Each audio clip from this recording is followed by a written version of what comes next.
Here are all the reasons why you should be buying a brand new Maserati, in my opinion. Reason number one, you shouldn't. The reason I say this is because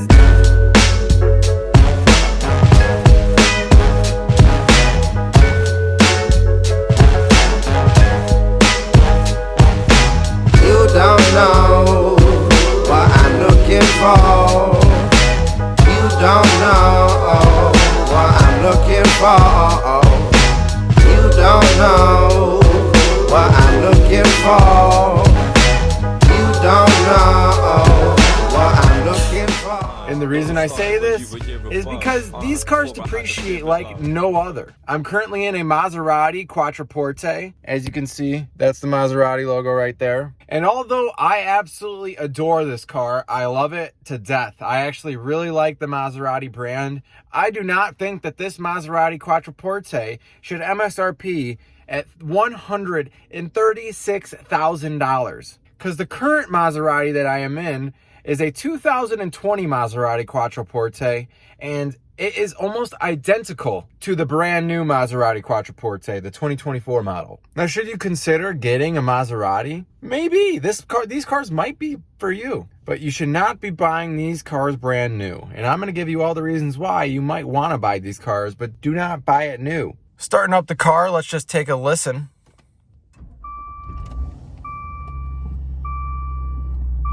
And then we're gonna click it in sport mode right here. Let's turn down the fan.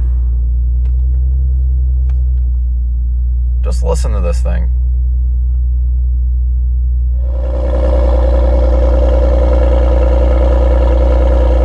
Now, taking a look at all the buttons on the steering wheel, as you can see right here, this is your distance keep control, your cruise control, and your lane keep control. If you click up on this toggle, it will restore your cruise control. If you click down, that will set your cruise control. And if you click in, that will cancel cruise control. Moving over to the right of the steering wheel, to the right of this awesome Trident, you got your call answer button, your Siri button, your back on your menu button, and all your up and down buttons on your menu. Moving to the left of the steering wheel and behind it, you got your start stop button right here, your light toggles right here that will just make your screens brighter or dimmer. And right here are also light toggles, but these are for your headlights. You got your auto, low beams, and everything else. If you move up from there, you got your seat settings. So you got 2 seat settings and then your save button right there. And moving behind that is all your window controls. Every single window is automatic. I absolutely love that. This is a luxury car. You should be getting all automatic windows. That is a must. And they did it. Thank you, Maserati. Right here are all your mirror controls. Right here is your left for your left mirror. Right here is for your right mirror. And this is just how you control them. Right here will close your mirrors if you need them closed if you're moving into a tight spot. And then your unlock and lock button right here. Now, moving to the right of the steering wheel over here, this is how you control how hot or cold you want your AC or heat. Right here is max AC, recirculate the air, auto AC, and this just controls where you want the AC to be blown. This is your fan speed right here, and the same exact stuff for the passenger. Besides right here, this is a rear defrost, and this is the max defrost for your windshield. Moving behind all of that, you have a auxiliary port, a USB-A port, and an SD card port. Very cool. You don't see that very often. If I pull the USB out, you can easily move that up, and now you got hidden storage. Pretty neat. You can click it back down. And then the buttons you got here are your traction control off, your automatic turn off or on button, ICE. If my commenters can let me know, honestly, do not know what this button does. Sport button. And honestly, don't know what this button does either. I clicked it and it doesn't really make sense to me. Here's your awesome gear selector with the Maserati Trident right at the bottom. It's still exactly the same as what it would look like in a 2024 model. So everything right here is nearly identical. I looked at pictures. I do not see a difference. It is piano black, just like the 2024 models. It has these volume buttons right here, just like the 2024 models. Every single button that is right here is exactly the same as what's on the 2024 model. All of these buttons are exactly the same as what's on the 2024 model. These cup holders do light up, which is the exact same as the 2024 model. The only major difference that I would note would be the seats. The seats are a slight bit different, but they are still very nice. Do not get me wrong. They're just a little bit different. They're a little updated for the 2024 model. Everything else looks pretty damn similar. The sides on the doors are a little bit different as well. I'll link some pictures of the doors. I'll link some pictures of the seats. But everything else, I'll link pictures for as well. But you will see that this is pretty much identical. In true luxury fashion, you do have a clock in the middle of your dash. Very cool. It has the Maserati Trident at the bottom. It is the exact same in the Maserati Levante and the Maserati Ghibli of this era. Now, as you can see, I got a little bit of garbage down here. I apologize for that. But as you can see, there is still some leg space right here. Now, I'm going to show you the back. I got my suitcase, which still has plenty of space. It's standing upwards. Still a little bit of garbage in the back as well. I apologize, but hey, I'm a working man. And in true luxury fashion, the back windows do have a windscreen, or not a windscreen, a screen to protect your children or anyone that's in the back seat from the sun. Right here is a little bit of extra storage. It's encased in piano black, which is very nice. All you gotta do is click on the silver part right here. It'll open, and then you got a little bit of storage in here. Very easy, very nice. As you can see, the center console does open from the center. It will just flop open like so. And you do have two cup holders in here. I know you guys can't see very well, and I apologize, but there's two cup holders inside of this Maserati glove box. I take that back. Not the glove box, the center console. Sorry. And also, as you can see, you got a Harman Kardon sound system right here, which is pretty nice. It doesn't sound that incredible, but it's there. Some little features that you might not notice are the dead pedal has the Maserati Trident, the brake pedal has the Maserati Trident, but the gas pedal has nothing. 20-inch rims are very nice, as you can see. I'm just taking a quick walk around. As you can see, this is not the newest model, but it does have the same exact body style. Just doesn't have any writing right here. Doesn't have any insignia to show that it's a 2024. But as you can see, still very, very nice. Let's take a walk around to the other side. Functional vents on the side here. And then, as you can see, I'm gonna open up the trunk for you guys.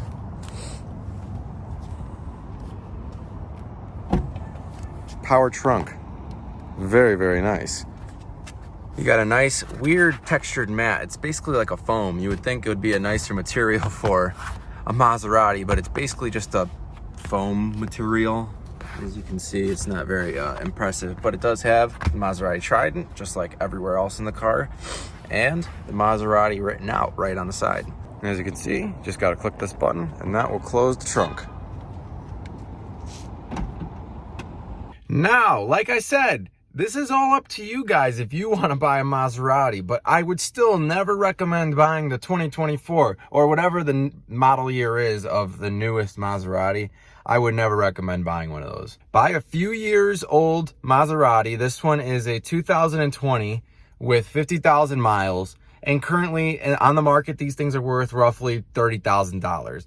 They MSRP'd for around 105, if I'm not mistaken. If I am wrong, my commenters, please let me know. But I do not believe that these were under $100,000. I highly doubt that. And are they really justified to be $100,000? Not even close. These cars are still Chrysler products. You still see a little bit of cheapness inside of them. The engines are incredible. As you can hear, they sound great. The V6 twin turbo is killer. I absolutely love it. Very, very fast engine.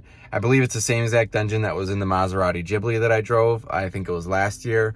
Fortunately, I didn't get a video out for that one. But all in all, I really think Maseratis get a horrible rap. And I don't know, I mean, yes, they are going to have problems. Yes, they are going to fail. But if you're buying a luxury car of this caliber that the MSRP was well over $100,000, you're going to expect problems with cars. I mean, Lamborghinis don't drive to 200,000 miles. There's a reason for that. And there's also a reason why Maserati has problems with their engines, has problems with more of the electronics. The engines, I don't know necessarily that they have too many problems with those, but I know electronics can go wrong. There's always stuff going on with Maseratis. And if you expect your Maserati to have no problems 100% of the time, you should really steer clear of these things. As many owners would say on YouTube, they do not recommend you buying a Maserati if you really suspect these cars to be 100% all of the time. They are never going to be 100% mechanically 100% of the time. There's always going to be something going on with it. Whether or not that's going to stop you from driving is all up to how you maintain the car. It's all about preventative maintenance with Maserati. So just looking at the inside of the car, as you can tell, everything is almost identical to the 2024 model Maserati.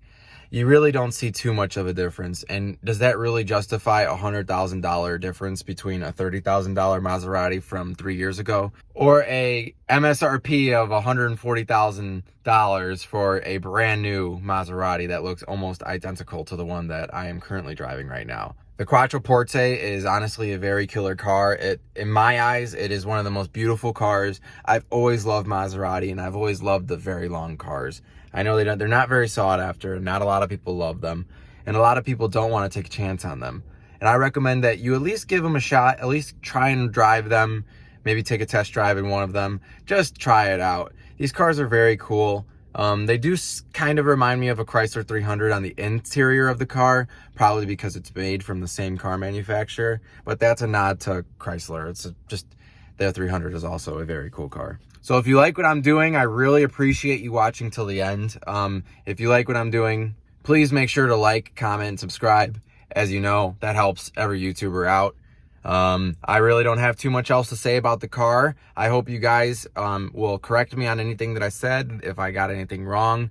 If you have any questions about the car, I'd be glad to answer them. I've driven a few Maseratis now, so I kind of got a decent grasp on what they're about. I'm not too crazy. I'm not too much of a connoisseur of Maserati, but I'd love to talk to you guys about them. So comment below any questions. Let me know what you think.